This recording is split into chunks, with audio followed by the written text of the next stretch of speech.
नमस्कार सर। आमतौर पे आगजनी की जो घटनाएं हैं वो बहुत आम हो गई हैं आजकल शहरों में, और इन घटनाओं के बाद हम लोग कुछ समय के लिए जागते हैं और फिर वही स्थितियां हो जाती हैं। आप एक कारोबारी भी हैं, आप एक सामाजिक कार्यकर्ता भी हैं, तो आपके हिसाब से ऐसी कौन सी सावधानियां हैं जो हमें ऐसे समय में बरतनी चाहिए? देखिए, अभी विगत दिनों आगरा में कुछ इस प्रकार की घटनाएं घटित हुई। निश्चित तौर पर जो भी फैक्ट्री ओनर्स हैं उनको अपने ऑफिस में और उस फैक्ट्री कैंपस के अंदर अग्निशमन और उत्तर प्रदेश प्रदूषण नियंत्रण बोर्ड द्वारा जो मानक निर्धारित किए गए हैं उसको पूरा करना चाहिए।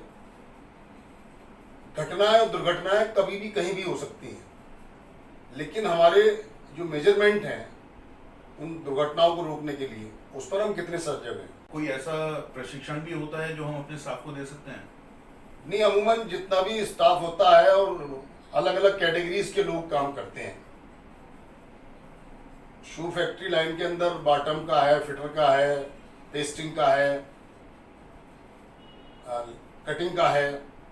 तो इसमें जो भी लोग काम करते हैं वो बाकायदा प्रशिक्षण प्राप्त किए हुए होते हैं, लेकिन फिर भी दोनों तरीके के लोग काम करते हैं, स्किल्ड और नॉन स्किल्ड जी, क्योंकि दोनों तरीके के लोगों की आवश्यकता है।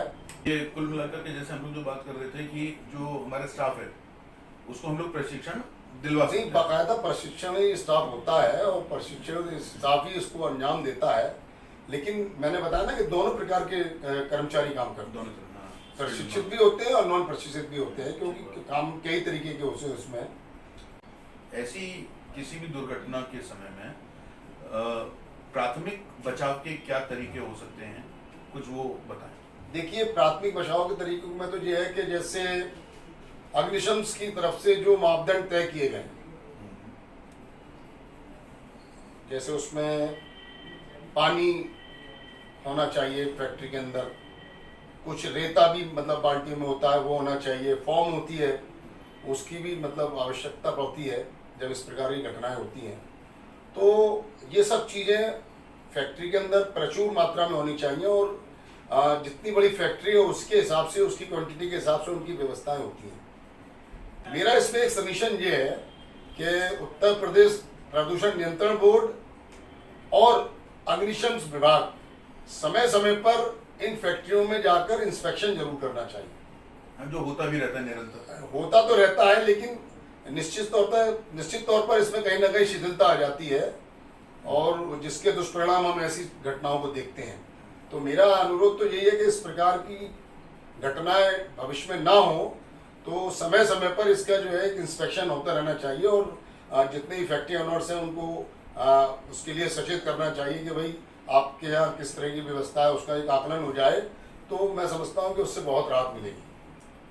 आप एक सामाजिक कार्यकर्ता के साथ साथ एक व्यवसायी भी हैं, तो आप अपने व्यावसायिक साथियों को क्या राय देना चाहेंगे? मेरा सुझाव तो सभी व्यापारी भाइयों को ये है कि जो भी इस तरह की फैक्ट्री ओनर्स हैं वो अपने यहाँ प्रचुर मात्रा में व्यवस्थाएं तो करते हैं, लेकिन अगर समय समय पर उसका आकलन करते रहें, क्योंकि निरंतर चेकिंग से ही हम सजग रह सकते हैं। मैं तो अपने सभी व्यापारी साथियों से यही गुजारिश करूंगा कि भाई आपके यहाँ कभी ना कभी इस तरह की व्यवस्थाओं की इंस्पेक्शन होती रहनी चाहिए समय समय पर, तो निश्चित तौर पर इसके परिणाम सार्थक आएंगे। जी बिल्कुल। इस तरीके के डिजास्टर मैनेजमेंट के बहुत सारे प्रोग्राम भी चलते रहते हैं। शहर में अग्निशमन से रिलेटेड कुछ इंस्टीट्यूशंस भी हैं जो अग्निशमन की ट्रेनिंग्स भी देते रहते हैं। तो मैं समझता हूँ आपके माध्यम से आप यही कहना चाह रहे हो कि वो निरंतर रूप से इन लोगों से अपने राय मशवरा करके अपनी चीज़ों को आगे बढ़ाते हैं। नहीं, देखिए, जो प्राइवेट इंस्टीट्यूशंस हैं वो अपना काम कर रहे हैं, वो एक अलग चीज़ है। सबसे बड़ी बात है कि जब कभी दुर्घटनाएं होती है तो जिला प्रशासन के सामने एक विकराल समस्या का जो है वो रूप निकल कर आता है, और सारे लोग जो अपेक्षाएं करते हैं। अक्सर ऑफिसर हमने देखा है, पहले आगरा में जीवनी मंडी में भी फैक्ट्री में आग लगी थी, उसमें बहुत से लोगों की जान गई थी। तो सारा दोष जो है वो प्रशासन पे फिर मर दिया जाता है कि साहब पानी लेट पहुंचा, गाड़ियां लेट आई, ये आई वो आई, सब चीज़ें। लेकिन मेरा इसमें जो मानना है वो ये है कि मैं समझता हूँ कि अगर समय समय पर इस पर इंस्पेक्शन होता रहे और समय समय पर व्यापारियों को और फैक्ट्री ओनर्स को इस बात के लिए चेताया जाता रहे कि भाई आप अपने यहाँ इस तरह की व्यवस्थाएं बना के रखिए, तो निश्चित तौर पर उसके सार्थक परिणाम मिलेंगे और इस प्रकार की दुर्घटनाओं को रोकने में भी हम सहयोगी के रूप में अपना जो कि शासन और प्रशासन और जो व्यापारियों का संबंध है उसको भी हम निभा सकते हैं। जी सर, बहुत बहुत शुक्रिया, बहुत बहुत धन्यवाद आपका। आपने अपनी राय रखी, आपने अपने कुछ सुझाव दिए और मैं ऐसी उम्मीद करता हूं कि आपको सुनने वाले आपके सारे साथी आपकी इन बातों का संज्ञान लेंगे और निश्चित रूप से अग्निशमन से संबंधित कार्रवाई अपने प्रेमिसेस में जरूर करेंगे। धन्यवाद।